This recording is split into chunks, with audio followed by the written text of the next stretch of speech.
You are listening to Season 2 of the Humans of AI Stories Not Stats podcast. Me, Devi Parikh and Dhruv Batra talk to AI researchers to try and understand who they are as people, what their life is like, what they think about, what they're insecure about, and what they get really excited about. Questions that reveal the stories of their day-to-day life. In this episode, Dhruv talks with Adriana Kovashka, who is an assistant professor in computer science at the University of Pittsburgh. Adriana talks about connecting with nature over walks in parks, about the difference between important and urgent stuff, being a metalhead and a goth in high school, experiencing beauty in life, and lots more. For more information about the podcast and the episode, you can log on to www.humanstories.ai. And with that, let's get right into the episode. Hi, Dhruv. Hey, Adriana. How's it going? Good. How are you? Good, good. Can you hear me all right? Yes. Okay. How are things? Good. Busy semester. Hoping to have it be over soon. How about you? Things are okay. I'm not teaching this semester. But I remember the last month of the semester when it starts to get tight and all the emails start piling up and the requests for exceptions and delays start coming your way. Yeah. And it's kind of a difficult time to be saying no to exceptions. But I wonder if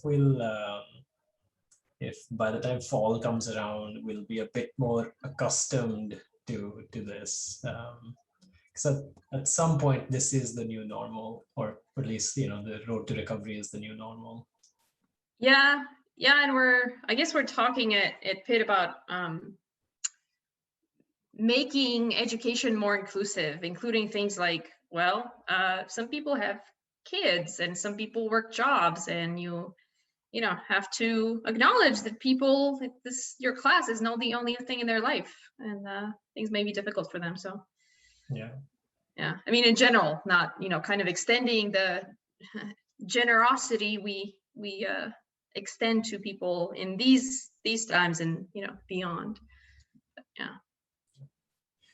Okay. Are you ready to get started? Sure. Sounds good. Adriana Kovashka, welcome to Humans of AI. Thank you for doing this, and thank you for participating. As you know, this is being recorded. I have a sequence of questions for you. Some are lightweight and may not require much thought. Others may require a bit more consideration. So feel free to take your time, pause, and take your time to think. If you want to skip a question, we can do that. But when in doubt, if you can err on the side of being open, transparent, vulnerable, I think we will appreciate. Does that sound good? Sounds good. And thanks for having me. So what were you doing right before this call? I was in a meeting about COVID misinformation debunking with a computational social scientist. We have this small NSF Rapid to work on understanding misinformation surrounding COVID. Fascinating. Anything interesting? Well, we were just discussing what constitutes misinformation, I suppose, because there's different not ontologies, but different classifications. Different people keep track of, how often a news source failed a, fact check. We were also looking at multimodal aspects of persuasion and misinformation. Interesting. What's your daily routine like? So, wake up whenever my kid wakes up. I don't need to set an alarm. We usually do breakfast and a little bit of playing in the morning. Then his dad takes him to school. We've been lucky that he can go to school. He's actually been going to school since June, and so far so good. They seem very careful about COVID guidelines, and so far they only had to close once, but it was close to winter break anyway. So I have the luxury of actually having time to work. So then my husband picks up our kid, and from 5 to 8 is playtime and dinner time. Then there's bath time and Little guy goes to sleep around 9, and then there's a little bit more work time. So pretty normal. I know not everyone has that luxury. Some people's kids don't go to school, so. And have the schools recently reopened, or have they been open for a while? Yeah, they reopened in June of last year. And so they've been open pretty continuously, except for 3 days. I think they closed on December 18th, but it was close to winter break anyway. Yeah, they were closed between March and June. But. And what's the favorite part of your day? Favorite part of my day? I guess I like all of it. I like playtime. It's in the evening. It's sometimes difficult to turn off your brain and adjust your brain to another type of activity, which is, actually being engaged and playing with your kid rather than thinking about work. So this is both my favorite time, but also in some sense harder than doing actual work because I'm just so used to doing work and I do that for most of the day. When my kid didn't go to daycare, we would go for walks in the mornings. And I like that. In fact, we did that on Monday because it was Easter break. So I really like walks. Helps me. I still end up thinking about work, but I think about it in a more free way. And sometimes I come up with ideas on walks. We can't go to playgrounds anymore. So, until whenever, later in summer. Used to go to playgrounds and I used to, really enjoy that. But so I would say mornings, but not right now, because right now he's in school. So now it's more evenings. Yeah. And what's the least favorite part of your day? I suppose no one likes waking up, but I guess sometimes when I have a deadline, I like waking up really early when no one else is awake. So that's more favorite, I suppose. I don't really have a least favorite part of the day. Yeah, guess I don't. Okay. Are you a planner, or do you operate more on gut feeling and you go with the flow? Probably people around me will say I'm very much of a planner, but I also have a tendency to jump into things without thinking about it because I think if you let me, I will overthink everything. And I don't like that because I think it's a waste of time in some sense. So I guess I'm also, I don't know what the alternative was, but I think sometimes a planner, sometimes spontaneous. I think it depends. I'm probably more a planner. Do you schedule spontaneity? No, that's a great idea. That's a great idea. But also a terrible idea, I suppose. Yeah. Can you see that working for you? Can you see? Yeah, this is not quite spontaneity, but I sometimes go to the window and step away from my computer so I can think. So I guess that's scheduled spontaneity in some sense. I just let ideas come to me. Do you struggle with procrastination? Yeah, I think everyone does. I think during the semester, so I'm teaching 2 classes now, and during the semester, it's hard to find time to procrastinate. And I also have very specific tasks I have to do. I guess I procrastinate more when it's some sort of more creative activity, like writing a grant. It's probably the hardest when I really procrastinate. It's hard to focus on an idea for an extended period of time, and that's I suppose when I procrastinate. And I wish I had more constructive ways to procrastinate. In fact, I've tried finding good ways to procrastinate. The best I came up with is just having a book rather than the web to look at when I want to procrastinate. But I guess I'm kind of disciplined, and when things need to be done, I tend to do them. But I find it easy to not procrastinate with things that are more structured, like preparing for class or working on a paper. I like having one thing to work on because I don't have to think about how to prioritize. If I have one thing to work on, unless it's a grant, I don't procrastinate as much. Are you competitive? Probably, but I don't feel like I am.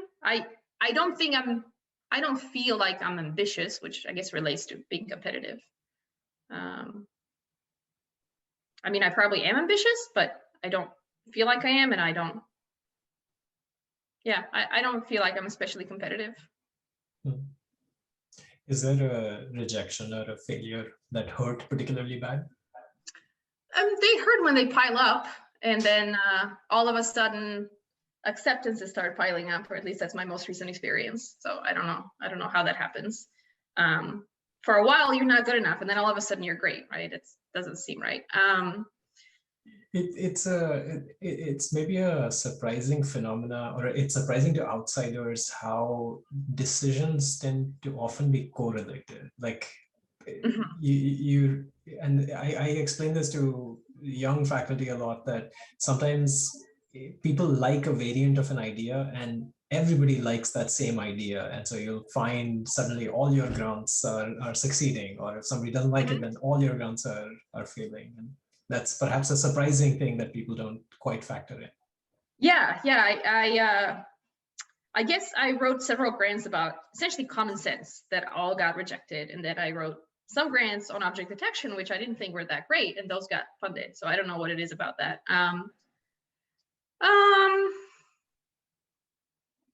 Yeah, probably grant proposal rejections have hurt more than paper rejections, just because there's fewer of those that I've written. Yeah, and it's hard for students sometimes too, when you have something that you really like but keeps getting rejected, and your advisor tells you there's all this randomness, the field is brutal, and so on and so forth. But students also, I think they haven't been in the field as much, so they haven't developed as thick skin as faculty. I don't think I have especially thick skin, but I've acquired more of one than I used to have. So I think that's what in recent history, that's what's hurt more, to having students go through rejections. That's fair. And the converse of that question, is there an achievement or a success that felt particularly good? Yeah, so I recently got my NSF Career Award, and that was very good. And Congratulations. I used to say, thank you. I used to say that I hated summer because I had to just be working on career proposals, but now I don't have to do that. So that's good. I like being able to be happy in summer. So that felt good. Congratulations. I'm glad your summers are now free. Yes, so am I. Thank you. Devi and I also went through this phase where the first time we were both doing career proposals simultaneously. Mine got funded. I got lucky. Hers didn't the first time, and I think she was mostly bummed out at the fact that she'd be doing this alone next summer. That Yeah, that makes sense. What is one thing that you are worse at than people around you? Patience. I'm really not patient, and I'm glad that people around me are more patient. Otherwise, there would be more conflicts, I suppose. My kid has learned to be very patient. I'm really impressed. I think the school he goes to is a very positive influence, because he's very patient and very forgiving, and doesn't hold grudges when mommy and daddy make mistakes or have to enforce rules and so on. So it's not the same as patience, but yeah, I think both my husband and my kid are much better at being patient than I am. And what would you say is your biggest strength? I don't know. I guess I'm kind of persistent. I get discouraged, but then I recover my strength, I suppose. And something I've realized recently, that I'm pretty disciplined. Not that I do procrastinate, but I feel like if I know that I have to do something, I will do it, and I'm not gonna make up excuses, and I'll just get it done. But it's probably not as good as I think it is, but it is something that I've realized. It's not necessarily a positive thing. It means that I do what I'm told, even though I'm being told by myself. But I don't know. It helps. It helps with. It makes my life easier, I suppose. Yeah. What is a favorite tool or trick or hack that makes your life more convenient or efficient or fun? What is something that you figured out that, here's a trick I can use in certain situations? I'm not as good with these tricks as I think other people are. I think I need to read more about other people's tricks. Something that I learned, I think it was some sort of teaching workshop, but it's not related to teaching so much, is to distinguish between things that are important and things that are urgent. And I've tried to teach this to my students, especially ones that are still new and are still TAing.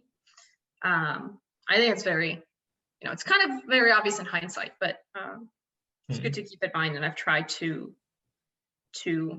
I used to respond to every email and do every little administrative thing that I was supposed to do. Now I pile them up and don't deal with them for at least a few weeks. And occasionally when I'm really tired and really don't have much of energy to do anything constructive or creative, that's when I deal with those kinds of things. I'm usually not late, and they're usually not that urgent, but yeah, it's not really a tool, but it's just a perspective, I guess.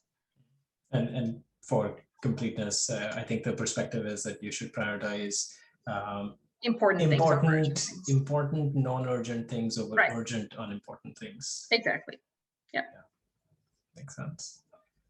Is there a book or a talk or an essay or a podcast that made a particularly deep impression on you? Something that you sort of go back to or remember?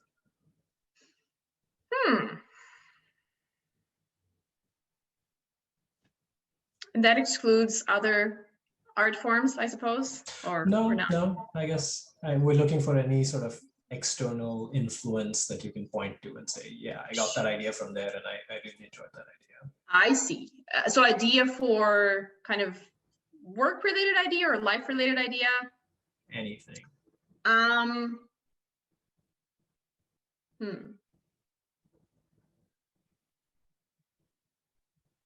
sure there is.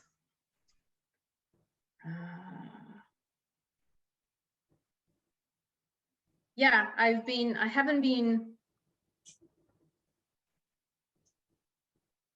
doing much beyond work in this semester, which I think is pretty bad, because you need, I think, art forms to have a meaningful life. So let's see. And in terms of research agenda, I feel like it's kind of been set recently, so I haven't been looking for much of outside. Well, of course, I'm looking for inspiration at at a medium level, but not something that dramatically kind of changes my agenda.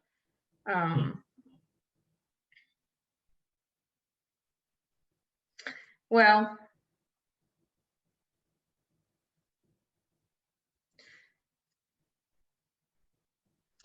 I guess at the beginning of, so this is more of a funny thing than anything. This was near the beginning of my class, and so what I'm teaching right now is undergrad deep learning and grad computer vision. And I think this was when I was trying to teach undergrads about what classification even is. And I was talking to my husband, and he pointed something out in a Jorge Luis Borges book about essentially how meaningless categories are. I forget the exact quote, but how there's many different ways you can categorize things. And it sounded really funny and just kind of made classification seem pointless. So I just borrowed the quote and put it in a slide. But yeah, that was not very deep. So no, I actually think in some sense, creation of categories is the ultimate attempt at creation of meaning out of nothingness. Right. I mean, I used to be very much opposed to labeling things, both in general and for work too. But I guess I've mellowed out. My rebellious spirit has more or less disappeared. So I've accepted that that's how we do things, at least for now. I think that's actually going to go away, maybe not too far in the future. How do you usually make difficult decisions? Are there certain lines of thinking or mental frameworks you use? I don't think I've had to make especially difficult decisions until recently. I mean, not until recently.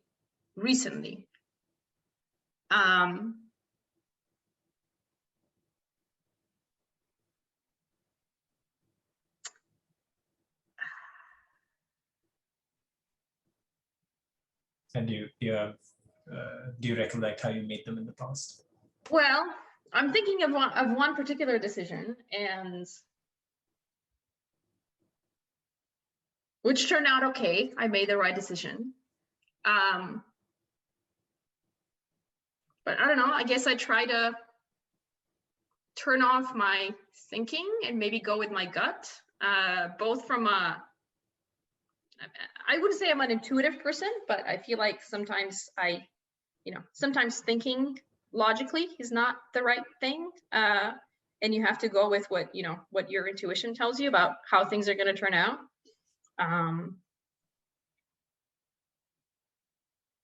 There's also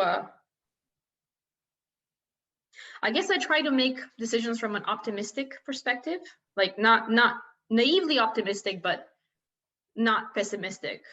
Just making a decision that if things go well will be the right decision, as opposed to making a decision to guard me from all sorts of things potentially going bad that are not very likely to go wrong. So I don't know, I make decisions with optimism, I suppose, which pertains also to the one that I'm thinking of, which was kind of a medical decision that, it was really not clear what to decide to do, but we made some decision and it turned out well.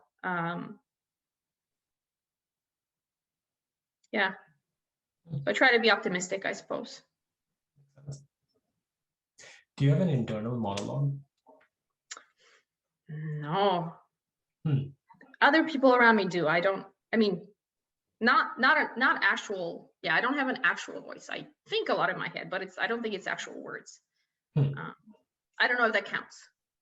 What do the thoughts feel like? Are they? They're not words. Are they just, for example, are they pictures? Are they scenarios? Are they? Probably along that line. They're, I don't know, experiences, maybe visuals. Yeah, settings, environments, actions, decisions, more than. Yeah, I don't know what other people's monologues are. So I don't know if how standard mine is, but it's usually not complete sentences, not complete thoughts, more like associations, I suppose. Search trees. Sorry? Search trees. Search trees, maybe. Yeah, maybe. That makes sense. Intuitive search trees, yeah. Or like feeling around in the dark, kind of search trees, I suppose. Feeling around in the dark. Well, it's more like feeling type dialogue, not feeling like emotional feeling, but more like sensing type dialogue than verbal dialogue. I don't know if that makes any sort of sense. Somewhat. I actually do have a voice with sentences, so I can't fully relate to abstract dialogue, but I sometimes have thoughts that are more like scenarios playing out where there is no monologue. So maybe it's something like that. Right. Yeah. What do you tend to think about when you're not actively trying to think about something? What goes on in the back burner? Yeah. Different things. I wish I could stop. Probably other people do too. I used to not think of myself as having any sort of anxiety. I think in the COVID times, even though we've been, lucky so far, it's just hard to not have this back burner worry about things going bad with you or people around you or just other people. It's just not a time when you can just be happy and carefree. I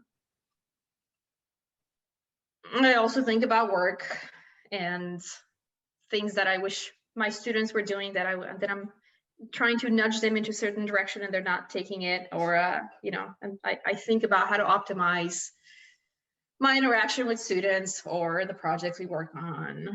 And again, I really don't want to think about that, but because I would rather be fully engaged in what when I'm not working, I'm playing with my kid, and I would rather be fully engaged in that. And it's sometimes hard. Yeah, but I don't think about, I guess, chores. I think more about work or about the state of the world. Sometimes I think I'm starting to think more about what can we do this weekend, and I'm very happy about that because the weather is getting better. That's good. Yeah.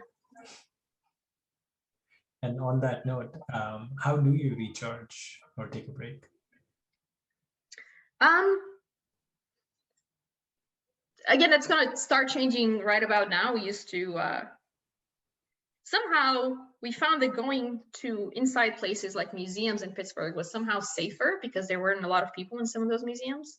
But generally, when the weather is nice, we try to go to little day trips around Pittsburgh, usually in nature or something semi-nature-y. We're not big hikers, but we try to be not quite in an urban setting.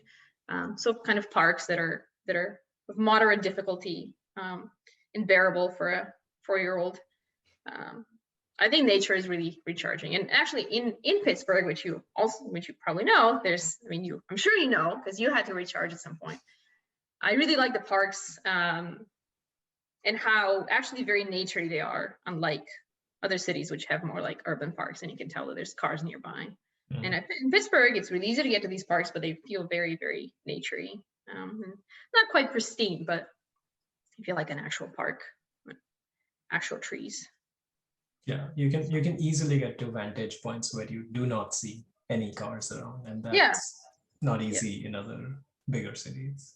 Right. And in I guess in Austin, when I was doing my PhD, I would just take walks on campus, and I found that was highly helpful with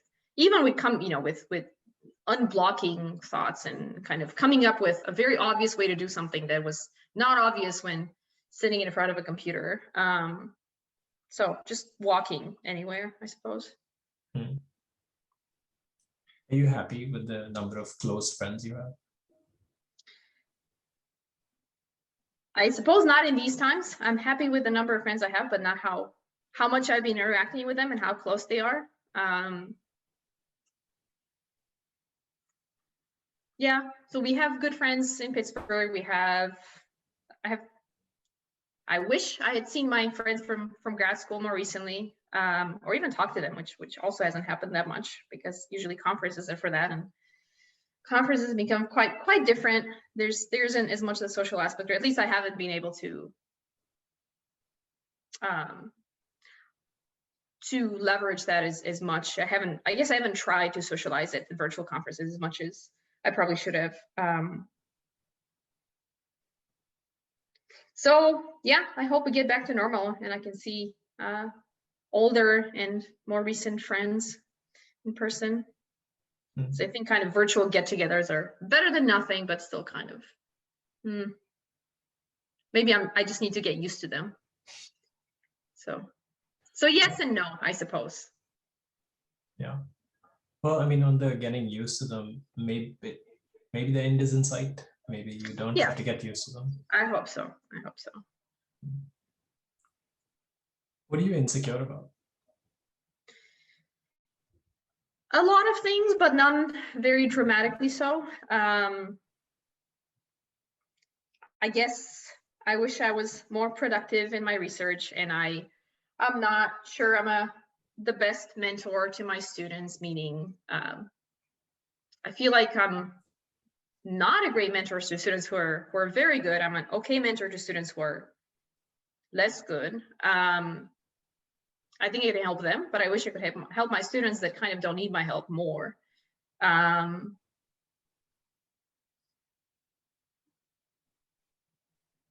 not too insecure about my teaching, I suppose. I guess I pass a minimum bar, and my students seem to like my teaching enough. I've mentioned this before. I'm not sure how.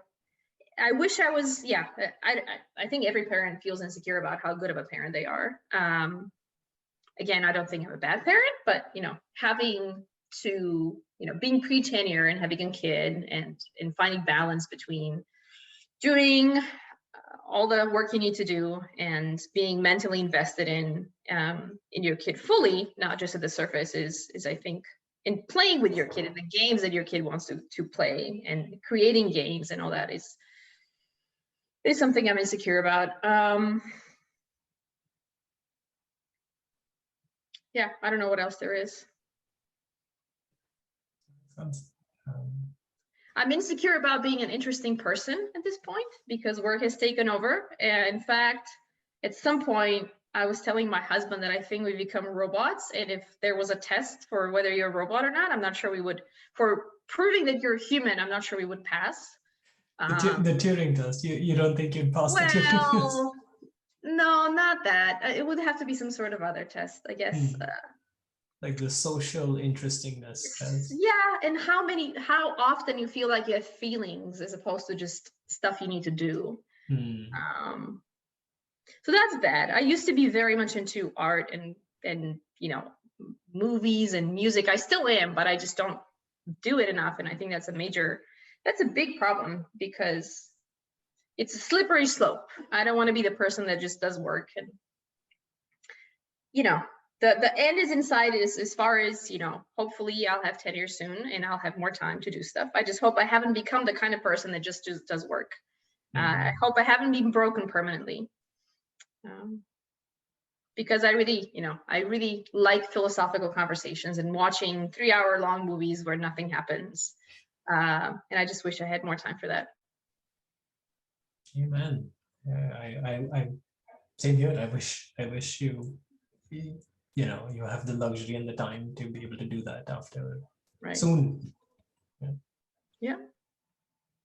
Do you think you're average, below average, or above average happy compared to the people around you?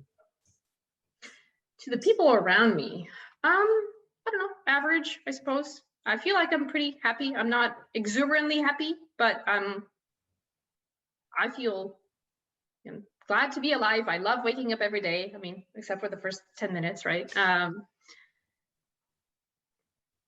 look forward to lots of things in life. And so I think I'm average or above average happy. What is something surprising about you? Something that the rest of us may not guess? This is what I tell my undergrads, I suppose. I used to be a metalhead in high school and a goth, and I used to wear not quite corpse paint, but I wore, heavy makeup and black lipstick and all that. And I still listen to the same kind of music. I just don't dress the part. So I'm not sure if that's surprising. I think for someone in your professional position, I would think that is certainly an outlier, or at least a low probability event. Sure. Yeah. But I've considered having mosh pit backgrounds in Zoom and having band posters in my office. I think I'll do that after tenure, probably. What kind of bands? Metal bands and grunge bands. I guess those would be the two. I'm stuck in the past, I suppose. The only way I think I just don't have the energy to be discovering recent music. So what I do is I discover music that I didn't know from the Seattle 90s era, which is still good because there are all these bands I discovered that I didn't know about. They just happen to be 30 years old and, some of their members are dead. So that's okay. I'm okay with that. Yeah, it just means that there's a finiteness to the records. Right. It means, right. The new stuff can't disappoint you. It's true, but when I have more energy, I'll look at the more recent stuff again. There's there's one recent band I remember liking, but that was like 5 years ago. So I need to regain my my strength for discovering new stuff. Discovering new stuff and opening yourself up for liking stuff that you're not familiar with. I think is not that easy for me. Same goes for food and I guess other stuff.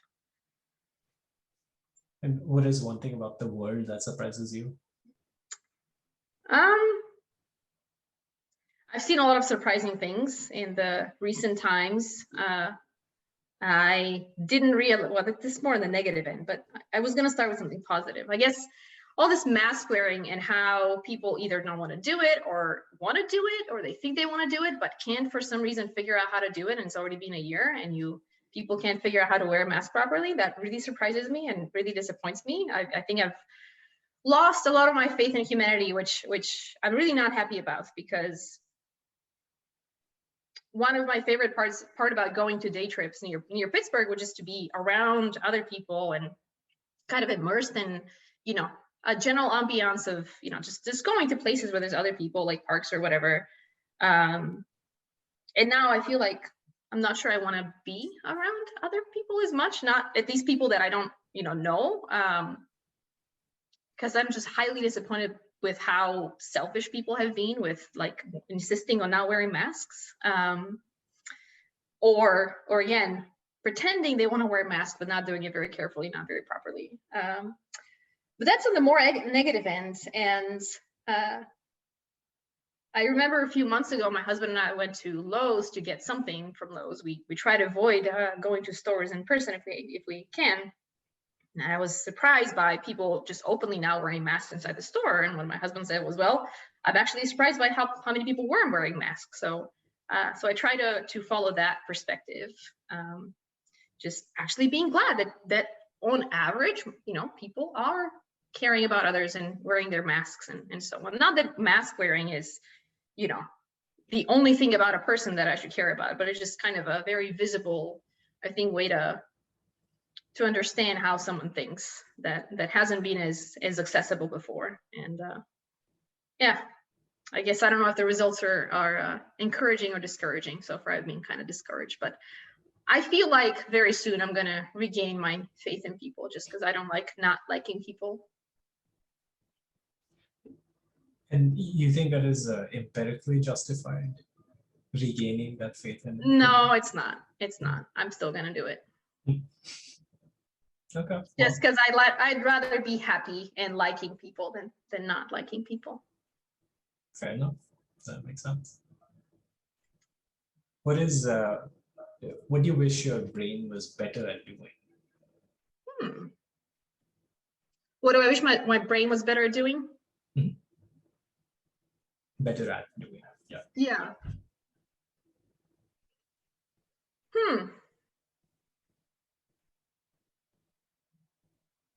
I guess focusing. I think I'm not very good at focusing. I can focus and kind of very sharply focus on something for a short amount of time, and that's how I come up with ideas, but I can't stay focused on something for a long period of time. So I have to kind of really focus and come up with something and then take a break and then come back to it. So I wish I could stay focused for longer. Makes sense. What do you strongly suspect but have no proof of?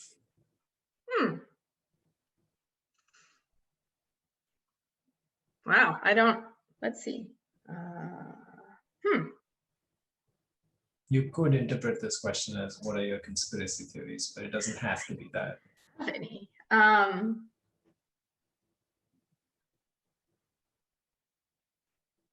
I feel like there was something I was discussing with someone, not a conspiracy theory, but something that would answer this question, but I can't remember what it was.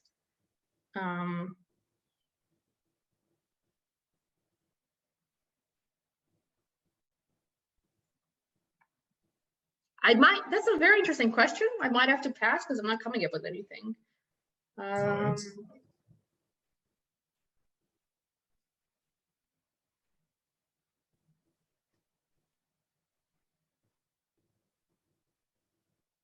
Well, this is more like forward thinking. I am worried that and it's COVID related again. I am worried that we may never recover from this.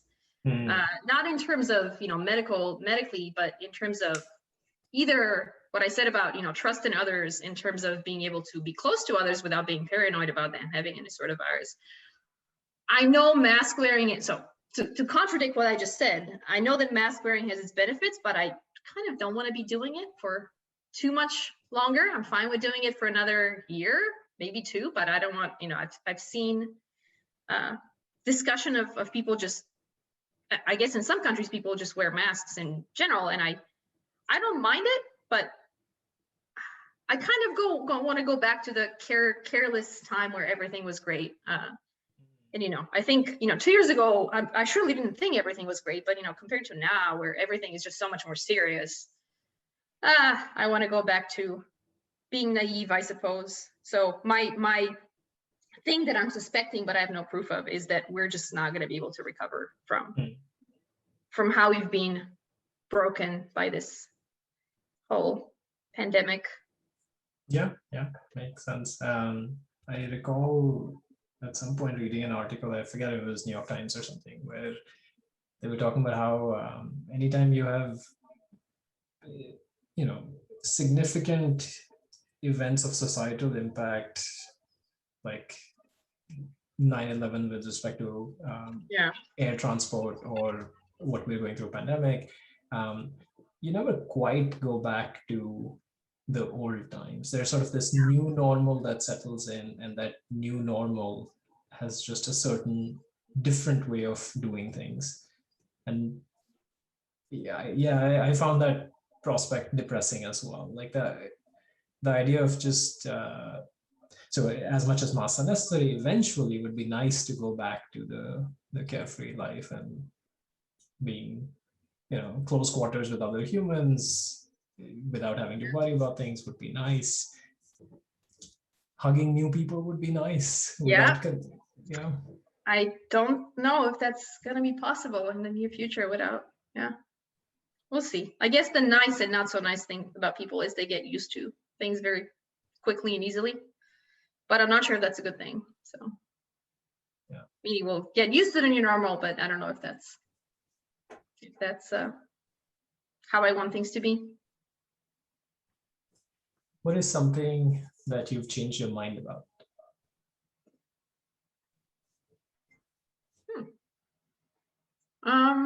I try to change my mind about things if one presents me with good reasons, but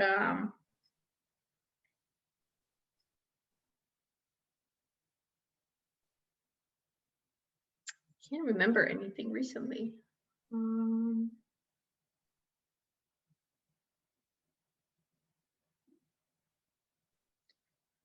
Probably changed my mind about political topics that I don't actually want to get into. I actually try to change my mind about political topics because I think people should have an open mind and be willing to accept other views, but I can't remember anything in particular, I suppose.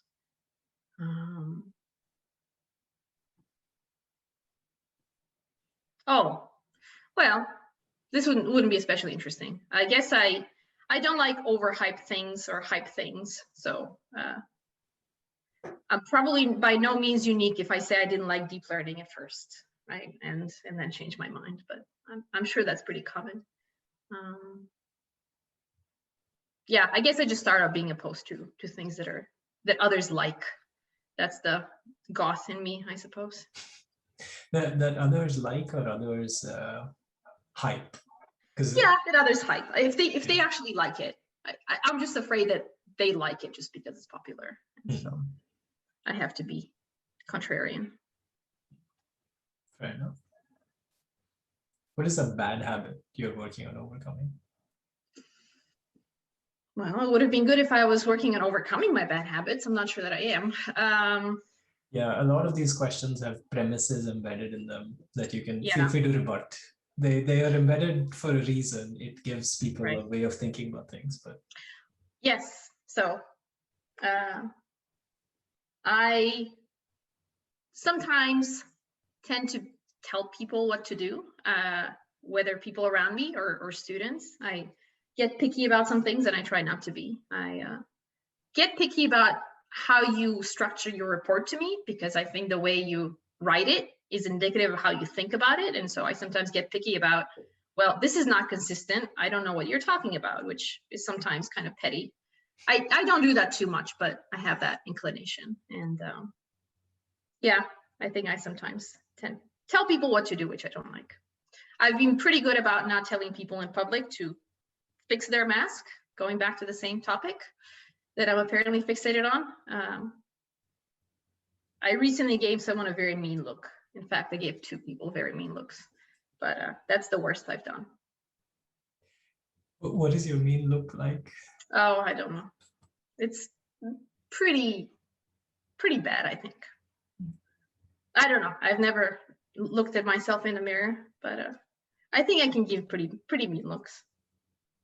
Okay. On the first point, though, I think for writing, especially technical writing, it can be quite helpful to imagine a hyper literal reader who is going to provide or come to your report with or writing with no context and give no sort of liberal justification. That's a great way of knowing where you're failing. So that's a useful thing I think you're teaching your students. Yeah, I'll be this fall. We have a course at Pitt for CS PhD students. It's about kind of essentially research training course, and I think one thing all my pet peeves I'll try to convey in that course, which I think are actually important. I agree with you. There's things that seem small, but actually not small. Yeah, so we'll see what I come up with and whether they come out better writers and better debaters thanks to my pet peeves. Doubtful, but I'll try. If you put that material online, I will happily send people towards it. Sure. I don't think I'm really, I think I learned a lot of how I operate from my advisor, who maybe, I'm not sure where she learned that, but I think it's good to be picky about these things. What are you addicted to? Music, probably.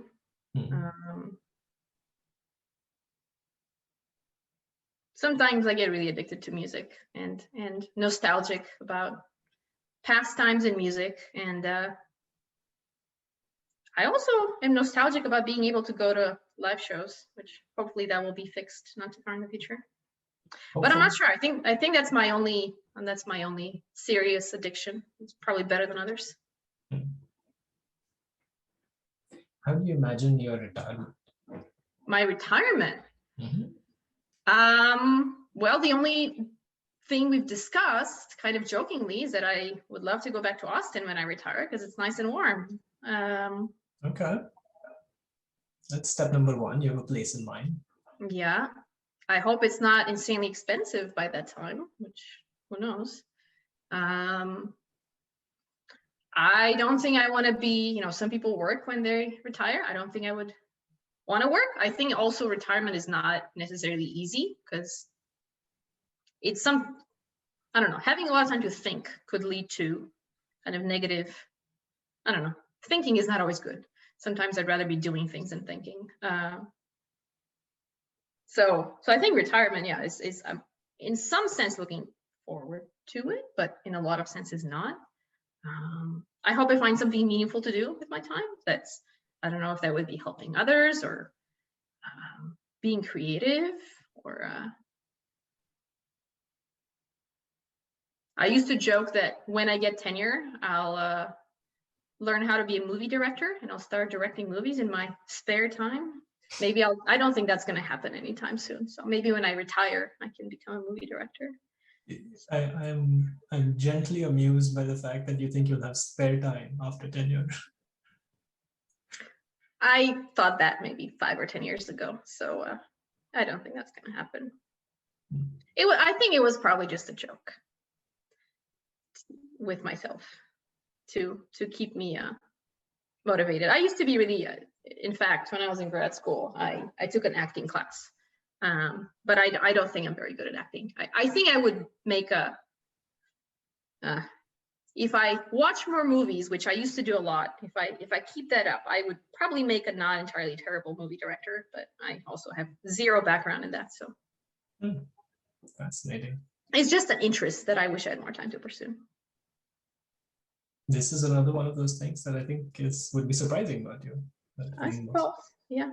It's surprising because again, I've become this entirely uninteresting person, but I used to be a lot more interesting before I had to work so hard. I don't know if I'd go that far. I think you continue to be an interesting person, but thank you.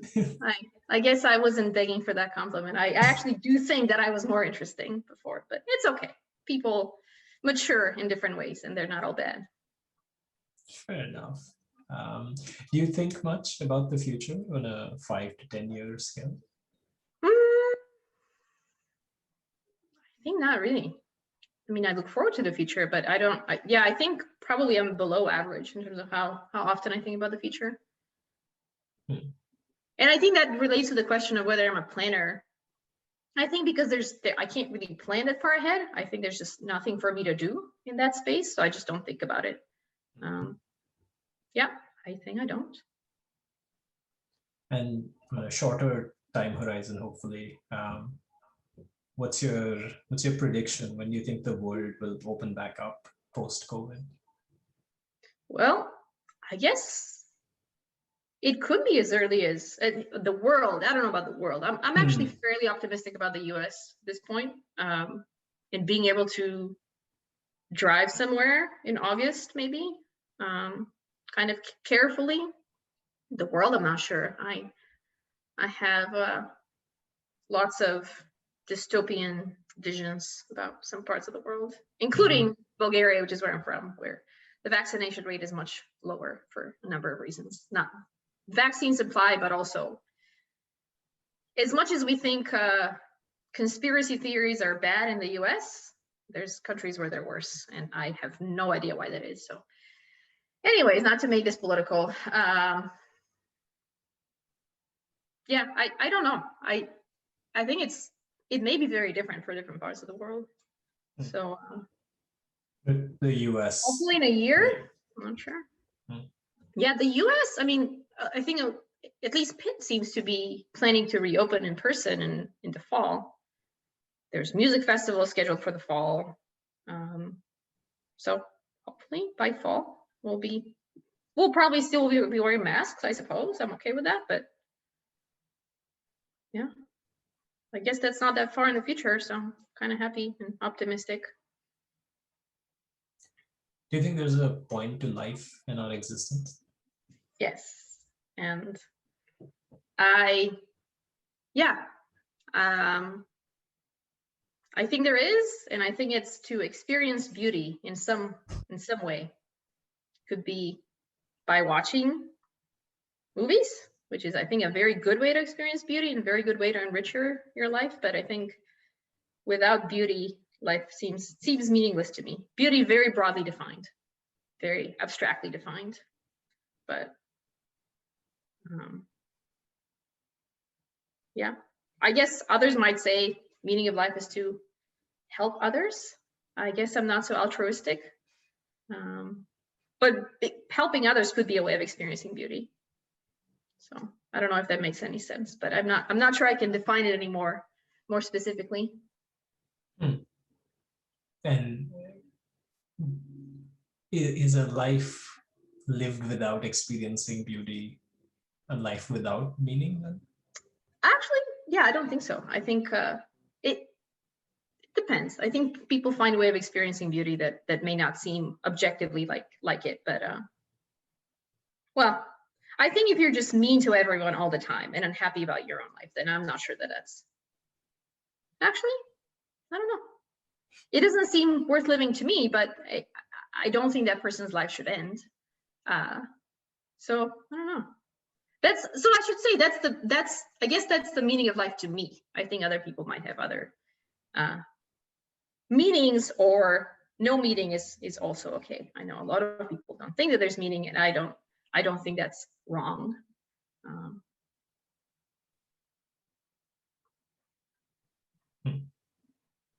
What do you struggle with in life?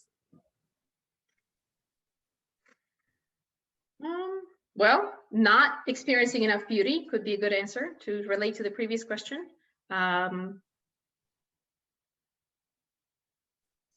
Again, I think I'm not very human at this point. So, hopefully in 6 months, I'll have a better answer when I have had a chance to resurface beyond work and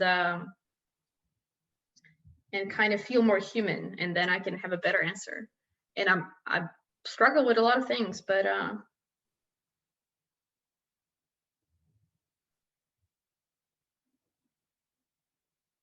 you could say I struggle with making sure that what I do is meaningful, because I'm not sure that, I like my work, but I don't know if that's the the most meaningful thing someone could be doing with their life. Maybe there's other more meaningful things like spending more time with people that you love and not doing as much work, or maybe one day I'll be a stay-at-home mom. That's not something I'm excluding from the list of possibilities. Yeah, so I guess finding meaning would be a good answer.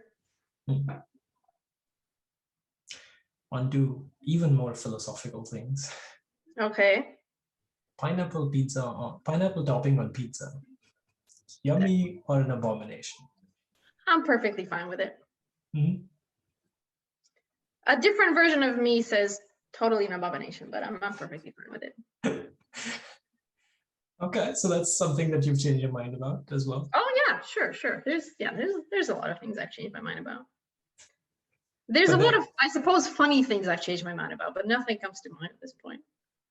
So there was a time at which you would have looked at that and said, no way, not just for me, this is just wrong. Yeah. Oh, yeah, I changed my mind about foods often. Like I used to say that I really hate mustard, and then all of a sudden I started eating a lot of mustard. I don't know. I like saying no to things without thinking about it, and unfortunately, my son has inherited that tendency. Huh. It's not a good tendency. Do you have creative ways around it? Like you can try to Tricks. rename items or smuggle them as components of other food items. For me or for him?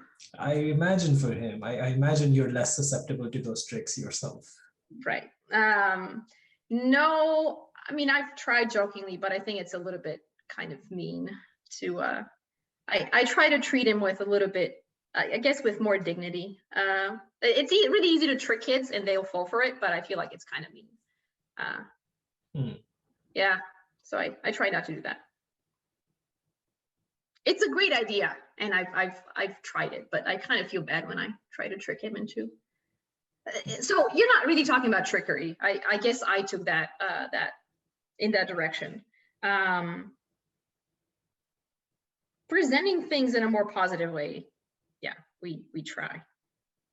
Certainly, eating vegetables is not something that a lot of kids naturally like, but we try to say, well, here's a sandwich. It has nice things that you like, but it also has vegetables. That's the beauty of the sandwich, right? It has good things, yummy things, and healthy things. So yeah, there's different ways of cajoling a kid into liking something. Yeah, actually the vegetable thing, how much of that dislike is a learned phenomenon? Oh, that's a great question. I'm not sure. When you grow up in cultures that are entirely vegetarian, yeah, I don't see a lot of kids just like objective, like, or just blanket disliking vegetables, because that's all you got. Yeah, I would love to live in that culture, in that kind of culture. I don't know. I don't have an observation on that, but I do have an observation on, and then to totally diverge from the original question. I always thought that boys liking cars was a learned thing. But in our son, none of us is into cars very much, but he really loves cars, and we haven't, been showing him just those kinds of videos. So to my surprise, based on this one data point, it seems that liking cars, boys liking cars is not a learned thing. So I don't know. What are some traits common to some of the best collaborators or colleagues that you've worked with? I think clarity of thought and I guess being able to express what you're thinking, and convince me why what you're telling me makes sense or is likely to work. Seems like my thing, the technical skill is more important, and it's important, but I kind of assume that that's there. So I think it's the communication skills on top of that that are deal breakers when I guess a student is not likely to continue working with me, or if we're not a good match. And independence, just having a drive to do things that I don't have to explicitly spell out. So I'm mostly talking about students, I suppose. The communication skill applies to everyone. But for students, I suppose being independent, having an independent drive to investigate something and to go read about it and come up with ways of approaching it. And you think you can spot these traits early on? I think I can, but I'm often wrong. So yeah, I guess with, obviously with enough time for some definition of early on, I can do it. But I think I should learn from others who are maybe better. Describe something that made you smile today. Oh, today has been a long day.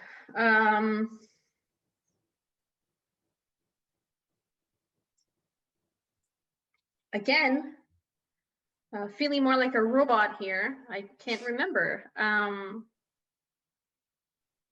There was something.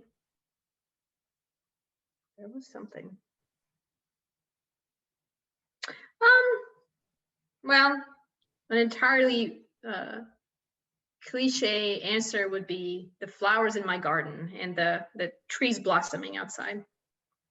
We have this tiny little garden that we're not good gardeners and we didn't put a lot of work into it, but we did make something in our front lawn, and now there's hyacinths and daffodils and the beginnings of tulips, which will probably be eaten by the infamous Pittsburgh deer soon, but we'll see. So that makes me smile. I really like spring and I like flowers and trees. Sounds lovely. What is some of the best advice that you've gotten or given?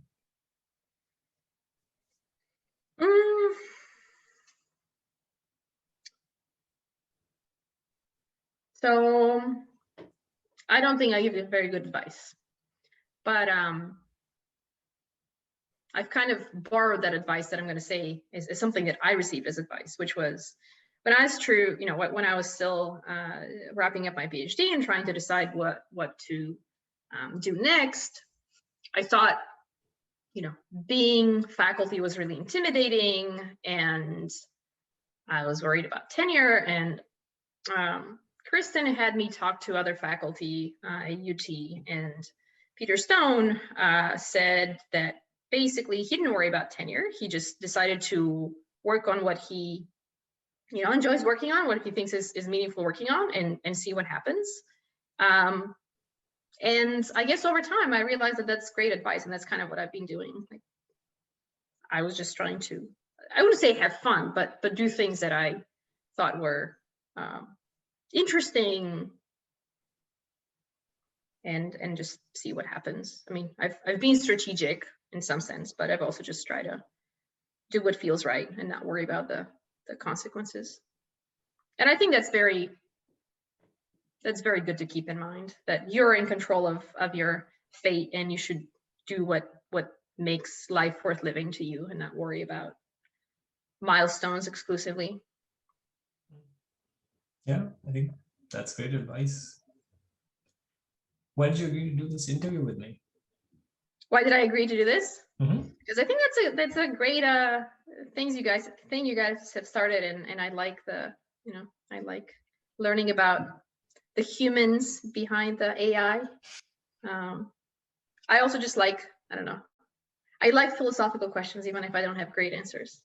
I think people should talk about stuff that's not obvious, that may be controversial sometimes, even just discussion is good.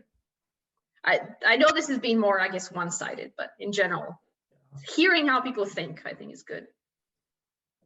Yeah, and I think one feedback we've gotten from the videos that we put out is it's surprising even to people who knew some of the guests that they felt they learned something. They maybe were collaborators, but they had never seen this side of the person. And so it's sort of illustrative even to them. And to everybody else, it sort of just reassures and reconfirms the fact that we're all just human. Like, we're all just living our day-to-day lives. We have, existing responsibilities. We have things outside of our work that we are responsible for and spend our time on, and that occupy our minds, and that is in a way reassuring. Yeah. Do you think there were enough philosophical questions in this list? Yeah, maybe. I would love to. Yeah. So yes, there were. Do you have suggestions for change? Well, no, I was gonna. Yeah, I'm just reminiscing on the times that my lab mates and I would at conferences have these deep controversial discussions till 4 a.m. Yeah, I wish more people did that, I suppose. So, but yes, I think I'm just not in shape for more philosophical questions. I'm sure you could ask more philosophical questions. I just feel like I'm also not in shape for more. Not in shape for philosophical questions. That's an interesting way of phrasing it. It's almost like exercise. You kind of have to exercise that muscle, otherwise it atrophies. I think so. Yeah. Well, those were all the questions that I had, Adriana. Is there anything, an aspect of your life that we didn't get to that you think we should talk about? No, I think we covered everything. Well, thank you again for doing this. I learned a lot, and I hope others do too. Yeah, thanks for having me. It was very enjoyable. Thank you. Thanks. Bye.